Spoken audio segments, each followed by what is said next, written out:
Hi friends, ఈరోజు వీడియోలో మేము కజ్జికాయల్ని ఎలా వండుతామో మీకు చూపిస్తానండి. 4 చిన్న కొబ్బరికాయల్ని తురుముకున్నామండి. ఇంత తురుమైతే వచ్చింది. ఇప్పుడు పొయ్యి మీద మూకుడు పెట్టుకుని అందులో ఆయిల్ అసలు ఏమీ వేయకుండా ఒక గ్లాస్ ఉప్మా నూక అయితే వేసి వేయించేసుకుని పక్కకు తీసేసుకుంటున్నాము. ఏ గ్లాస్తో అయితే ఉప్మా నూకని తీసుకున్నామో సేమ్ అదే గ్లాస్తో ఒక గ్లాసు పంచదారను కూడా తీసుకున్నాము.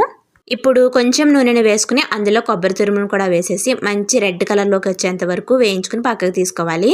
ఇప్పుడు జీడిపప్పు, వేరుశెనగ గుళ్ళు రెండింటిని కూడా వేయించుకుని మిక్సీ చేసుకోవాలి. ఇప్పుడు మనం ముందుగా వేయించుకున్న కొబ్బరి తురుము, ఉప్మా నూక, పంచదార, మిక్సీ పట్టుకున్న కాజు, ఇంకా పల్లీల పౌడర్, ఇంకా తురుముకున్న 1 కేజీ బెల్లాన్ని కూడా వేసుకుని బాగా కలిపేసుకుని పూర్ణాన్ని రెడీ చేసుకోవాలి.